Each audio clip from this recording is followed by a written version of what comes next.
Hi, everyone. I'm Shelley Lyle. And I'm Brian Avery.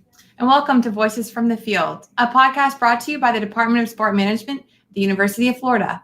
This podcast was created to share the career journeys of sport industry professionals.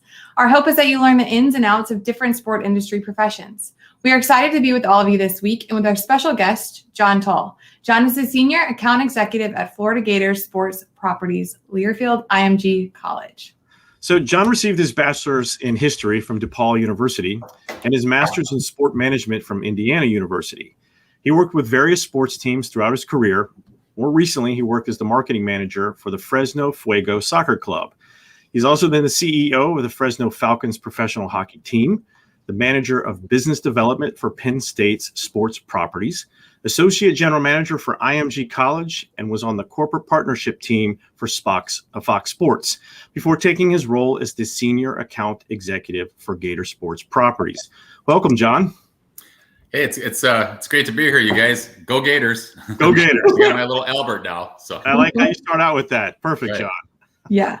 Well, we're really excited to have you on and looking forward to hearing about your career journey. So with that being said, can you share a little bit of your various roles, numerous sports team? Can you give us a brief overview of your career journey? Yeah, sure. Thanks again for having me. And, I grew up in South Bend, Indiana, big sports fan, right? Going to Notre Dame football games, basketball games. And as a kid, I was the guy that was all over the place, organizing Little League games. Or baseball games, organizing basketball games. My dad would play the fight songs every Saturday morning. I'm memorizing all the fight songs. So I was just like ingrained in sports growing up as a kid in South Bend. So when I got to DePauw and I played football there, I started thinking maybe I want to get involved in sports marketing. I was thinking about maybe going into coaching, but maybe sports marketing. So real quick story there at DePauw, every January they do what's called a winter term, where you take the entire month and do an internship to see if it's something that you want to do. And so I did an internship at Notre Dame in their athletic department in my senior year winter term, waited till the very end. And, I did one at a bank the year before. I did one at an accounting firm. I was just trying to find my niche. And honestly, 1 month at Notre Dame in the athletic department working, with basketball games and volleyball games and ice hockey games and sports information and all that stuff, it sold me. I said, I'm going back to grad school. I got my master's degree at IU. To finish my degree in Bloomington in sports administration. I ended up in South Bend as an intern for the brand new baseball stadium there, the brand new baseball team. And that just launched my career because I finished my master's degree. There I was, 25 years old. And because I was really motivated, they moved me out to the Carolina League to run this team as one of the youngest GMs in the league. So I got a taste of the management side at a really young age. A lot of bumps and bruises along the way. Learned a lot, no regrets. But boy, oh boy, from that point on, it was minor league baseball, minor league hockey, minor league soccer. Operating as the president or CEO of the teams, where you're managing a staff of 15 to 25 people. You're selling, you're promoting, you're buying all the advertising. I'm hosting radio shows, I'm producing radio shows, I'm producing TV shows. So all that stuff. For about 20 years, that was my background. I operated minor league sports teams. And so in 2009, I got recruited to work for LearfIeld, and I decided to take all that experience and just funnel it towards major corporate partnerships when they asked me to go to Penn State, which is a great move. My wife's from Pittsburgh. We got married in Pittsburgh and she's a Penn Stater. And so we went there for, 6 years and it was awesome, just selling major college partnerships to 115,000 fans on game day in Happy Valley, and I've had a blast ever since. Penn State, Pitt, Michigan State, and now Florida about a year ago, and they all have one thing in common. We sell major sports marketing partnerships to companies that want to showcase their products and services in front of the college audience. And so we're connecting fans with brands and brands with fans. And with my background, I just love that because I bought media, I hosted shows, I produced the shows, and that's what we do. So kind of in a nutshell, it was a bunch of years of operating minor league sports teams and having a blast and creating awareness and getting the community to support your teams and all that kind of good stuff to then representing various college brands And I just, it's been an unbelievable experience for me. So it's a heck of a journey. And I'll tell you what, I follow you on LinkedIn, and you're one of the best I've ever seen at connecting the dots and bringing your patrons together, the advertisers, the university, the sports programming. It's interesting to watch. You're very good. So and I appreciate that. We'll probably talk about that, but that's a big tool I use just to kind of share the good stuff and toot people's horns for all the right reasons, right? It's not about, being selfish or arrogant, but it's about sharing good ideas and good things that happen. So you lift people up, you know what I mean? And then the other people can get lifted up when they see you lifting people up too. So you're good at motivation. We'll talk a little bit more in a few, though. I love it. Yeah, no. And before we kind of go on to your current job, John, can you speak to, how did you get into some of those roles, those GM, president roles of minor league teams? And for those students who, have the desire to be a full-time GM at the majors, how important is it to be involved in the minor leagues too, to get that experience? Yeah, I tell you what, we used to have a slogan back in the day. It was called "There's nothing minor about the minors," right? Because it was about family entertainment and drawing big crowds, and we had major league affiliations, but it's apples and oranges. I love Major League Baseball. I'm a big Cubs fan. For the longest time, most of my life, I thought the Cubs were a minor league team. But boom, they finally won, right? But no. And the thing is, I would tell people, there's nothing minor about the minors. Minor league professional soccer or hockey or baseball, you get to play so many roles and wear so many hats, and you might find a niche. I was kind of tossed into the middle of a management position at a really young age, and I wasn't really good at everything, but I found that I was good at some things, right? But I made my share of mistakes, but that's kind of what those roles allow you to do. And so whether it's sales, whether it's marketing, whether it's public relations, whether it's player development, just you have to be willing to say, I'll do that. You need to make hot dogs, change kegs, line the field, help build the pitcher's mound, take players to an appearance. There's all kinds of things that you learn at a young age in minor league sports that, you can learn that in other places too, but I just encourage people to have an open mind about some of those opportunities, because, and don't be afraid to raise your hand and say, I'll do that. Let me do that, Yeah, I think that's really helpful for our students. Brian actually was just saying that just being able to be flexible with the roles that they want to have, that they can eventually get there. But there's some other opportunities, like you spoke about, of gaining experience on various roles at like a minor league level. You might have to do all these things, but that also helps you in the long run. So you've been able to use all those experiences to get you the jobs you have now as well. Absolutely. And you have to realize people are watching, right? So when I got my big shot at being 25 years old and going to become a general manager in the Carolina League, it happened because our group in South Bend hired a consultant from Baseball America. His name was Pete Bach, and he was one of the producers for the movie Bull Durham.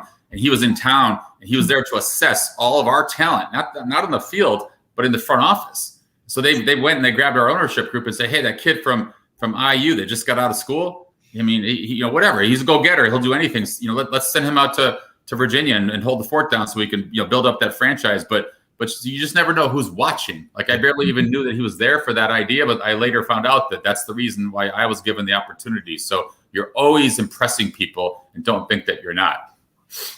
Yeah, that's a great point this day and age. There are people watching. I can guarantee that, if you get where I'm coming from. So I think this is a nice segue into this next question. In your current role as a senior account executive, right? And then all the experience you've had throughout your career, how do you feel you've evolved as a leader, an innovator, a person? Yeah, that is a great question, because, in the old days in our business, a lot of times, people would say, oh, you sell radio for the radio network, or, you sell print ads for the yearbook that they, on game day. And no, that's not the case. And so with my experience, what I've been able to do is learn from all the good, the bad, and the ugly, and take that experience and try to be innovative. Embrace change, embrace innovation, embrace everything that's going on now, and then lead by example. There's only 4 or 5 of us selling. We all kind of have our own thing going on, but I try to lead by example, and then those guys are leading by example too that I work with. And our boss, our VP, Lee Douglas, he leads by example. So the biggest thing I try to offer is, yeah, I've got experience. I don't sit there, hey, pat myself on the back. Look at me, I've got all this experience. But it's more like I've got some experience. Let me show you some ideas that might have worked, over here at Penn State that might work here.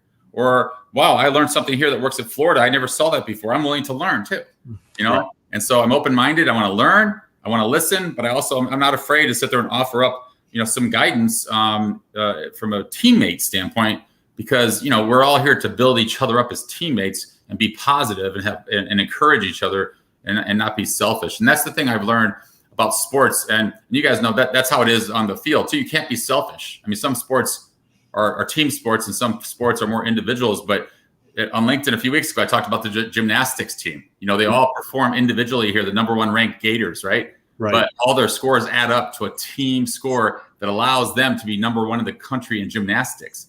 Trinity Thomas is an All-American with 2 10s last week, but she's part of a team that's number 1 in the country. So I can be a lead seller, and so can like Andrew and some other folks. But together is how we're best together as a team. So it's a great perspective. I really appreciate that insight. I take it you go to quite a few of the games, match meets, all this. Yes, you're staying busy. I would think. I do. I go to a lot of games. I mean, and that's the thing. I mean, I have a passion for sports, right? So that's the other thing about sports marketing. Just have a passion for the business. You don't have to necessarily have a passion for each sport, but yeah, I mean, have fun. That's why we're here, Some do it better than others, right? So good. So what's one thing you wish you had known at the beginning of your career that would have been helpful advice, targeting a student that's graduating from a sport management program, if you will? Well, I'll tell you what, I mean, like nowadays, especially, I mean, the value of networking at a young age is just so, I mean, you can't even measure the value of networking at a younger age. When I was in college, I mean, I was just happy to, get my internship and to, get my first job. And maybe I focused too much like this when I should have taken everything in more around me and met people, or I did meet a lot of people, but maybe take more advantage of those connections in terms of making those relationships. I think it's easier now to make those relationships with LinkedIn and Twitter and the podcast and things like that. So that's definitely one thing that I would say is very valuable now, maybe that I wish we would have had more of then. And also, I mean, going into the career, I think you learn in a couple of years that it's hard. I mean, it's hard. Sports is hard. Sports marketing is hard.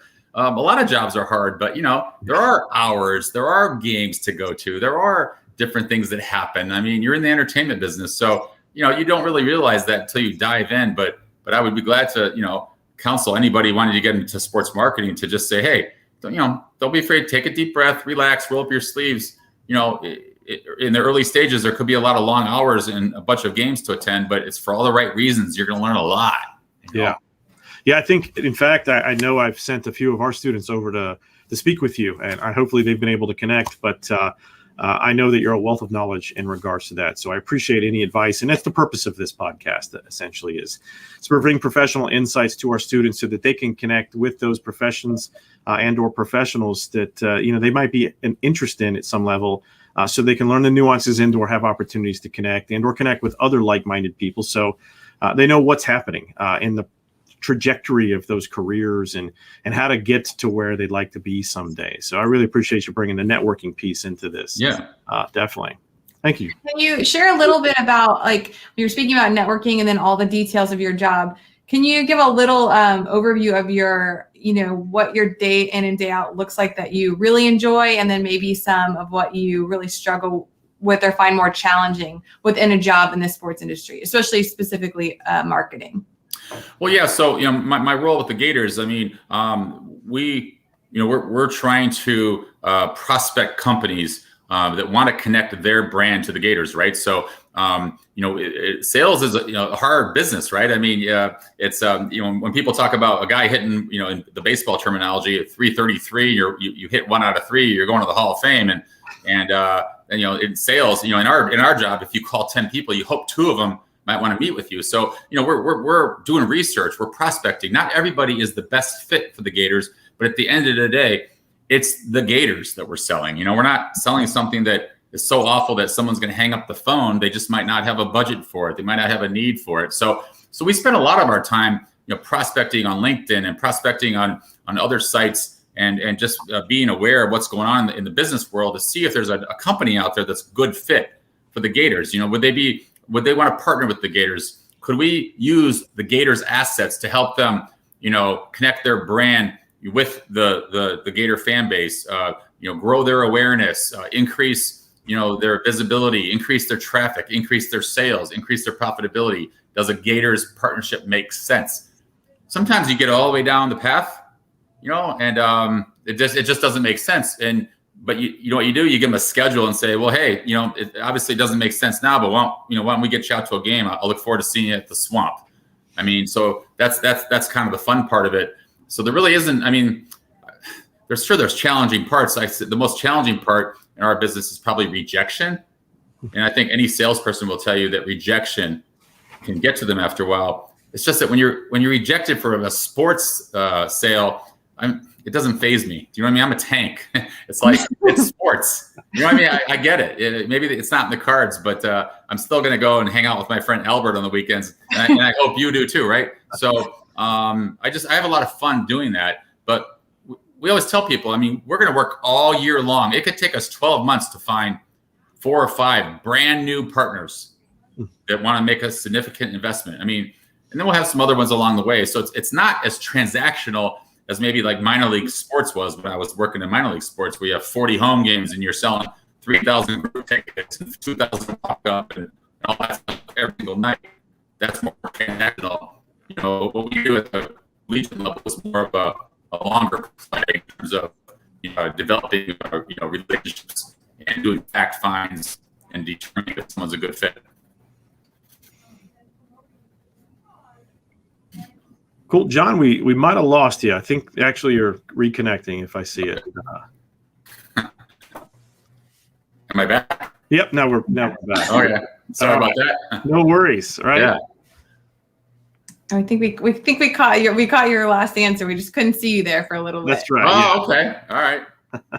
No worries. Nice to see you guys. Yeah. Welcome back. No. All right. All right. So speaking in your career, did you ever experience a setback, which you later realized, would be to your advantage? Yeah. I mean, whether you call it a setback, whether I call it, maybe making a mistake here or there, something I wish I wouldn't have done. Certainly, when I was operating minor league teams, you work for owners who invest in cities to build stadiums, to build arenas, to host a team. And sometimes it doesn't always click. You know what I mean? Like you work really hard and then all of a sudden maybe they change their mind or they bring someone else in. So there's a couple of cases where I just really learned from the owner coming to me and saying, hey, after 3 years, thanks for all your hard work, but we're going to make some changes. So I just wanted to give you some notice, and at the time I might've been like, whoa, wait, you want to get rid of me? I worked my tail off, but really, I mean, that's part of life. Like you just have to know that, if you haven't been either fired or laid off, or that sounds bad, right? With this pandemic, this last 12 months, which has been awful, right? But you learn from that. You learn from maybe that you can't please everybody, and no matter how hard you try, that's okay. And you just have to have, build up your self-confidence, and that's hard to do, but we all work at it. I don't care how old you are, you always need to build up your self-esteem and your self-confidence and your positive mindset so you can deal with the adversity that comes along with rejection. Yeah, that seems, especially for your role, the rejection piece isn't just big picture, but it's also in your daily job almost. And when you're reaching out to people and realizing that is actually a part of your position, and it sounds like accepting it and knowing about that is helpful so that when it happens, you aren't, caught off guard or feel like you're a failure and you can't move forward in the industry. But it's hard, I think, when you first start out because you think you have all this energy and you're ready to go, right? Mm-hmm. And someone tells you no, and it doesn't matter who you are. When you first get that first no, you're like, what? No, but you get used to it. It's for all the right reasons. You learn from rejection. Yeah. And would you say that working in a sports industry for you has made it worth it? Oh, yeah, absolutely. I mean, I've always considered myself a positive person anyway, just growing up and being, trying to stay motivated and stay positive, and just being around sports and playing sports has really helped me, focus on that mindset. And I'm not perfect. I mean, there were some times where it was up and down. I mean, it's no different than working out. If you want to work out to stay in shape or lose a few pounds, you have to work out your mind and your mindset too. And so it's easy to fall down, mentally or psychologically if you feel like you're being, beaten up or knocked down. So you just work on things that make you feel better. And I've been concentrating on a lot of that my entire career. Just little wins. Staying focused, staying positive, being grateful that I work in a career where I can go see All-American gymnasts perform, or Heisman Trophy candidates play quarterback, or Final Four teams play hoops. When I was at Michigan State, and I mean, we're gonna go there this year. I think our team's going this year. I hope so. Yeah. Go Gators. Yeah. Go Gators. Go Gators. And what are the three? So, what are some resources you've had that have helped you along the way? Gosh, I mean, people are a big resource of mine. But in the last, I'll tell you what, social media in the last 13 years, I was the one who got my group that I embraced. In Twitter, YouTube, Instagram. I embraced all those things early. So I firmly social media used in a positive way to really help you with your personal brand to sell, and then your experience too. So John, I caught some of that. We're losing the feed somewhat. It's coming and going. But I think I heard you say from a branding perspective, you were an early adopter to a lot of the social media platforms and utilized those to your advantage to make connections outside of the industry, sales perspective, you name it, just generally interested people. Is that kind of the gist of what I was catching? Yes. Okay. Yeah, that is. And here's the thing. Again, I'm not perfect. There was a time when maybe I got caught up in things, not bad things, but just like saying things on social media or commenting on stuff that, why would I want to comment on that now? Mm-hmm. And I made a decision a long time ago.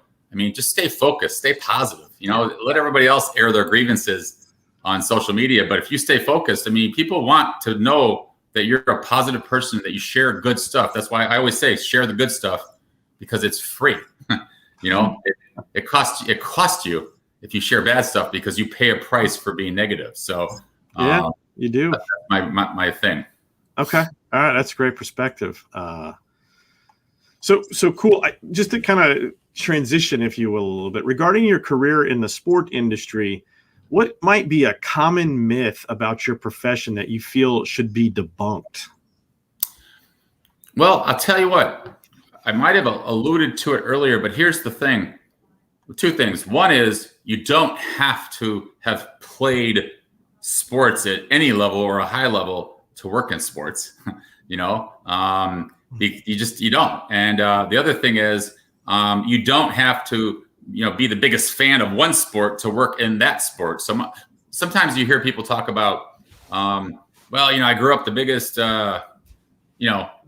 football fan in the world, and I want to work for this team and that team.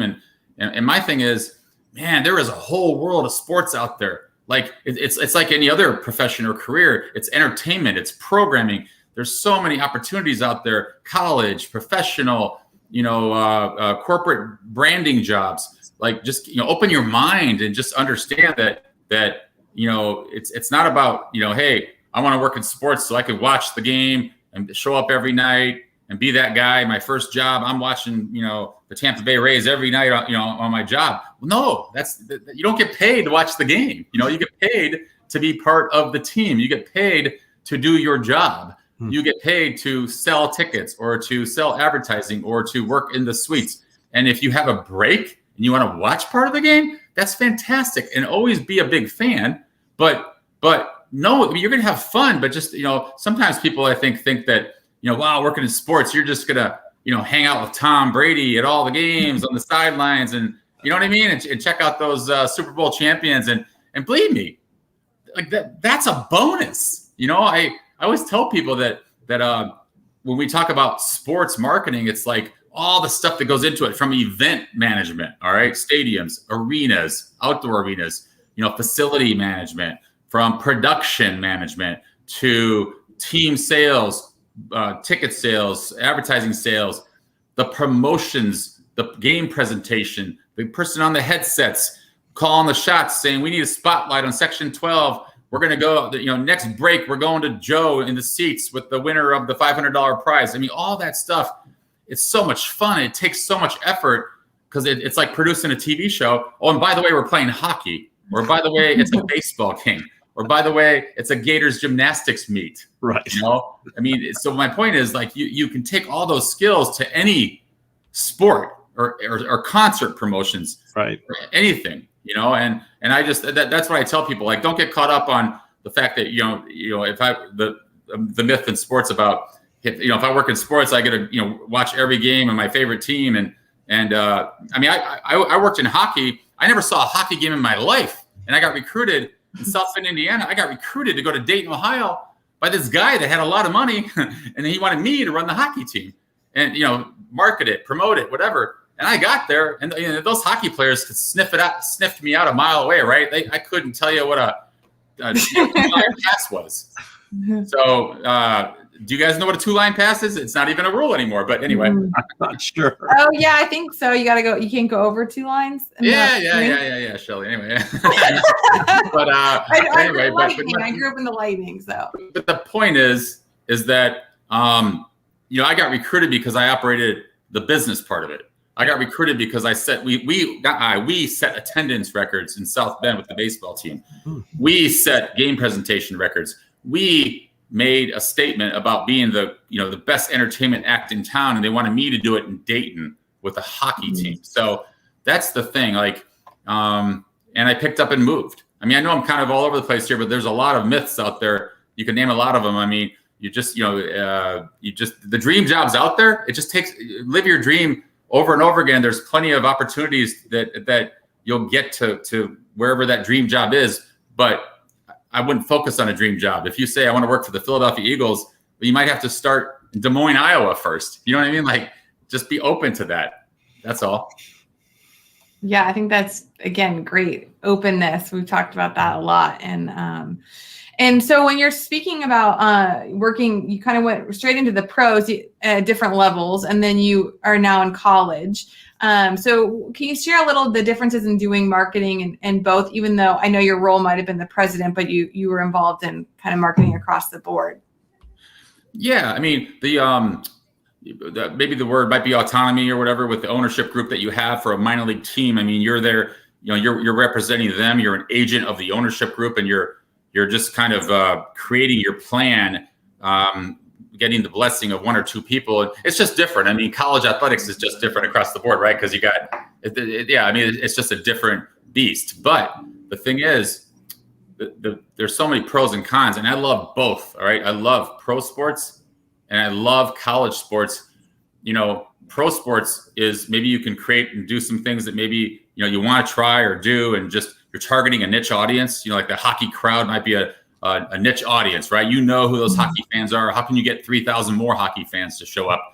That's what we used to do in Fresno. We knew we had 2,500 season ticket holders. We called them hockey fans, but the team was called the Fresno Falcons, right? So what we needed to do was create Falcons fans. So you did things in the community to create that brand awareness for your brand, and then teach people about hockey. Maybe they needed to go to a few games. It's just different, But college sports, oh my gosh, I mean, it's 3 to 4 generations of fans, right? So you go to the Swamp in front of 90,000 people, which I haven't been to yet in front of 90,000 people, but that's a different story. But I'll use Beaver Stadium at Penn State, okay? 112,000 people at a game against Michigan. It's a whiteout, okay? They're from all over the state of Pennsylvania, but you look around and there's Eagles fans, Steelers fans, Ravens fans, Jets fans, Giants fans. I mean, but on game day, they're all Penn State Nittany Lion fans. They're all Gator fans. They're 3 and 4 generations of Gators. Mom, dad, they didn't have to go there, but they're into the brand. And so it's just different. Like you have a built-in audience that you just need to connect your partners to, because it's built in. The team's not going anywhere. Nobody's going to come to the University of Florida and from Austin, Texas, I'm making this up, and say, we want to build the Gators a new football stadium in Austin, and we want to move the Gators to Austin. They're going to be part of the, this division now in the NFL. I mean, that happens in the pro sports. Like, so you don't have control over it, and so even in minor league sports, when you work for owners, sometimes they want to sell the team. Sometimes they want to, every once in a while hire their nephew to come in and help run the team with no experience. I mean, and I know that happens in every business, but college athletics is just so much more stable in some ways. Stable meaning the brand, not necessarily the jobs. I mean, the jobs are stable in every area. It's what you make of it, right? I mean, if you do a good job, you have a stable job. But just as far as the 3 or 4 generations of fans that you can count on, you can bring your brands to those fans. They're not going anywhere, And so that's one big difference. It's just the multi-generational audience that you already have with college sports versus trying to convince people in Central California when it's 106 degrees out to go to a hockey game. Yeah, it would be an easy sell for me. It'd be cool. It'd be air conditioned. I'd be like, yeah, right. Well, and that's super helpful, because I do think it's easier to look at the outside and make some assumptions of what the differences could be. So I know for our students who are interested, some are interested in both and some one or the other, but I do think that'll be really helpful for them to hear from you on kind of the challenges, but also the good parts of having multiple generations to work off of, and the camaraderie, I think, that goes with collegiate athletics, because it's stable and consistent, as well as not just like a city team. So, right. Speaking of the industry, kind of, the busyness, the long nights, can you share, do you have any formula or schedule you try and keep to maintain some balance over your, personal and professional life? Because I know this industry can be very taxing, like you mentioned. Yeah, no, that's a really good point. And, it took me a long time to learn this, but, everybody should try to stay somewhat healthy anyway. It's just that when you work in a sports environment, you're around sports a lot, and you would think it would be kind of a no-brainer, that, oh, I'm working in sports, so look at me, I'm work out every day. But you work a lot of hours, and sometimes you just have to take time for yourself, and that's the thing about, working in sports that people need to realize. And I think a lot more people are realizing that now, but you just don't show up an hour before kickoff and say, hey, I'm here to work. I mean, your game day starts at 7 a.m. for a 12 noon start sometimes, right? Setting up at Fan Fest and things like that. So my thing is, you got to just take care of yourself. You got to take care of yourself physically, and eat right, whatever. Take care of yourself, emotionally. I mean, I'm just a big fan of just like pumping yourself up and making sure that you can look in the mirror and be good with yourself, so you can take a deep breath and make good decisions. And if something doesn't go your way, you can deal with the adversity that comes your way, because a lot of times you're judged more on how you deal with that, like when you're tired or run down, than you are when the team's winning, right? So just, I guess, it's kind of common sense, but it's have fun too. That's the thing. Like, if you're going to work in sports, do it for all the right reasons and have fun with it, and then I think that will help you achieve some sort of sense of calmness too, because you're doing something that you like, that you have a passion for, and that no one's forcing you to do. And that's the biggest thing I can thank my parents for, right? That they allowed me they helped me out, and they allowed me to pursue my opportunity at a young age to do that, because when every other kid that I was getting out of grad school with or out of DePauw with was interviewing with Procter and Gamble and all these major companies, I'm the kid that said, hey, I want to work in sports. and everybody thought you were nuts. So my thing is, you have to just, have some calmness about you and reflect on why you're in sports in the first place, and stay healthy, because it can just be so much fun for all the right reasons if you can just stay focused and stay healthy. That's a great response. We had alluded to this earlier, your presence on LinkedIn, or at least I had. And I noticed, and I do follow you, and I knew quite a few others follow you as well. And you offer all sorts of advice through some video chats and things like that you do. So first off, what kind of response have you gotten with respect to your advice? And then a follow-up to that, would you encourage students to develop something similar, from a brand development perspective, using a platform like LinkedIn or Instagram or whatever that might look like? I would absolutely do that. And again, it's not about me.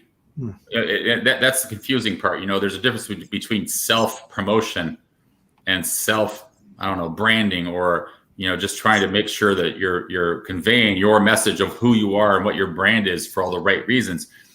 With me, I've given a lot of speeches before, and I've gazillions of Rotary Club luncheons in my career, and always talking about all the fun stuff. And so the pandemic hit last year, and I just told myself that I really want to get the message out there about what I'm thinking about when I go on a run. And I focused on one word, and I focused on confidence or self-esteem or adversity or collaboration or teamwork. And I would just talk about it for like a minute or minute and a half into my camera, and just basically do it for me. I mean, I wanted to, it's called repetition. It doesn't mean I'm perfect at all those things, but the more you do it, just like in athletics, the more you practice, kicking the field goals, the more field goals you're going to make, right? Or whatever, the more free throws you're going to make. And so I did that to make myself feel better. I once told somebody, hey, I'm not doing these videos for my health. Well, yes, I was doing them for my mental health, and it took the pandemic for me to realize that I wanted to do more of that. But I think for all the right reasons, people, want to know that they're not alone. People want to know that other people think like them. And so if I give a message about how I'm feeling about something, I wasn't afraid to do that. I'm in I'm all sweaty. I'm in a t-shirt, and most of them are Newberry, Florida, with the big sun in the background. And I just said, hey, this is what I want to talk about today. And I did get a lot of really, really good responses from it, because I think people, I'm a rah-rah, and I think we all need a pep talk. And that's how it all started. I called it my weekend pep talk.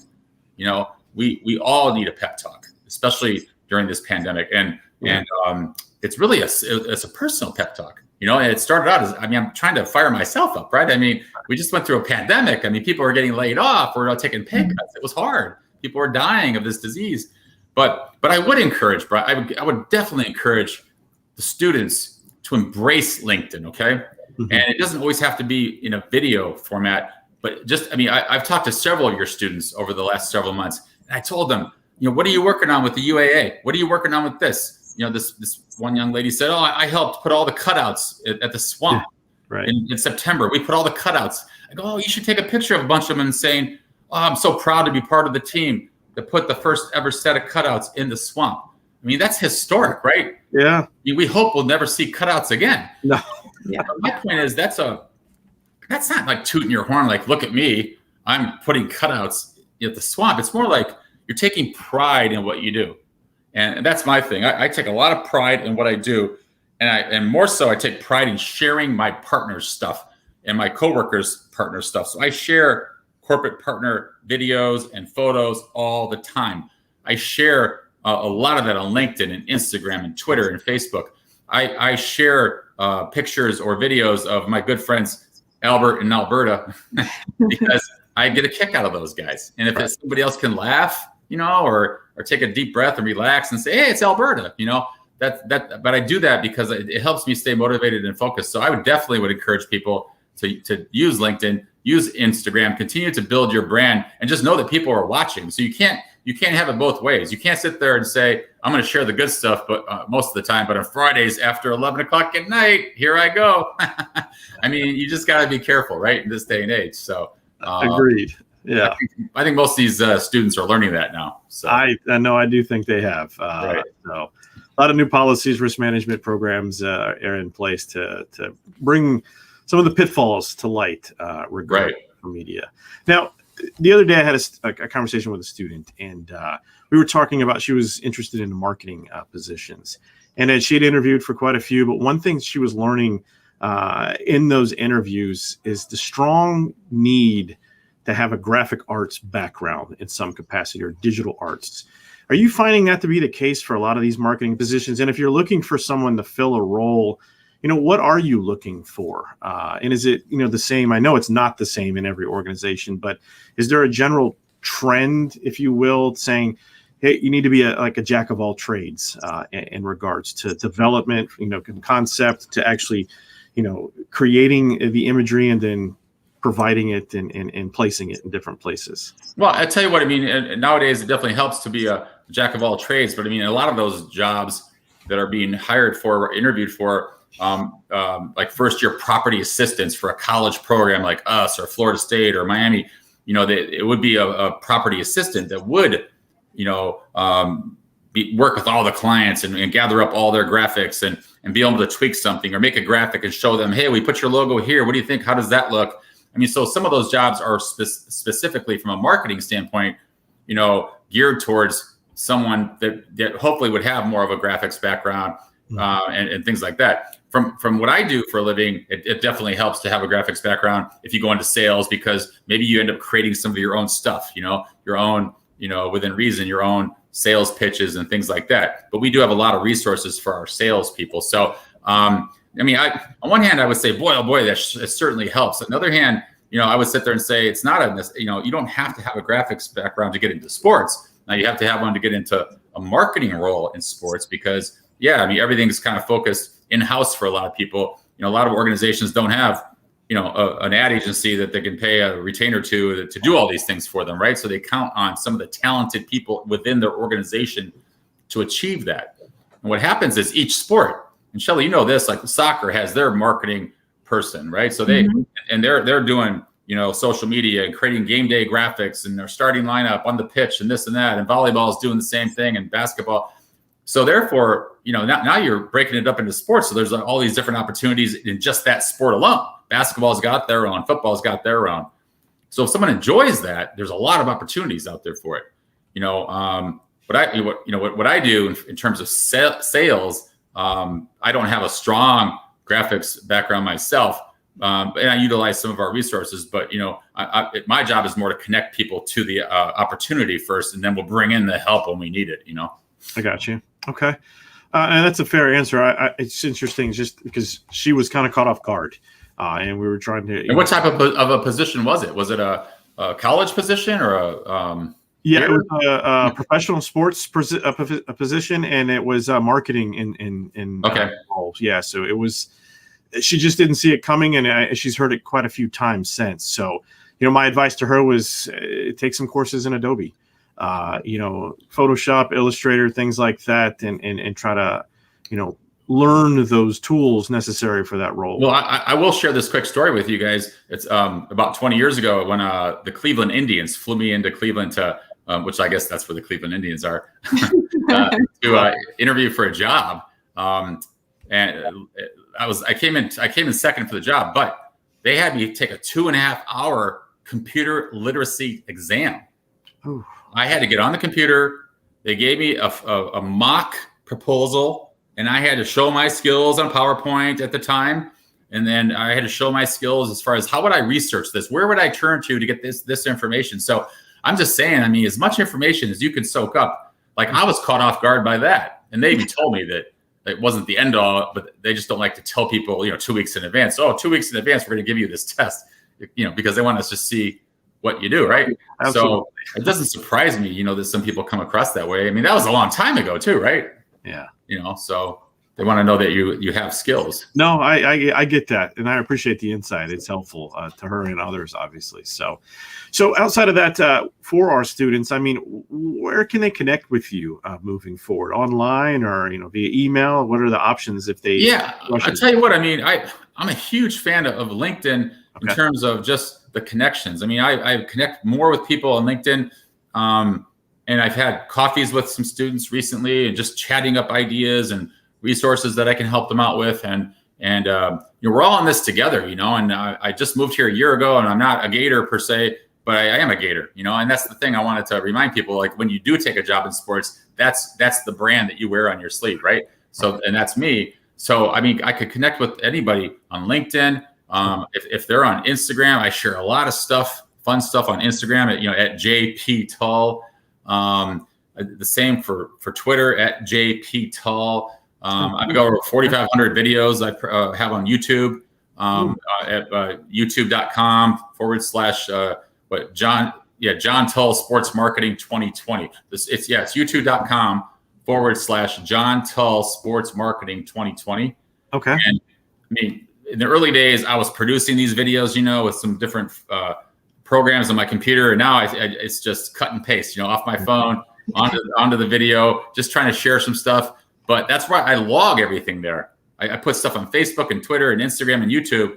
So that's my history. So I can search at any time and find a good example for a client, But yeah, search me there. I'd love to connect with any of your students who would want to talk about sports marketing careers across, the board. Okay. I appreciate that. Good. I'm sure they'll take you up on that. So look out for that. So now on Voices from the Field, we like to have a little fun in addition to some of the questions we've had. So we've got this rapid fire Q&A session that we do. It's chock full of lighthearted questions, of course. And with that said, Shelley, let the fun begin. Sure. So you can pass on any question. They're pretty quick. So just answer what first comes to mind. And I'm going to set a timer for 1 minute, and I'm just going to fire them away. And we'll see how many you get through in a minute. All right.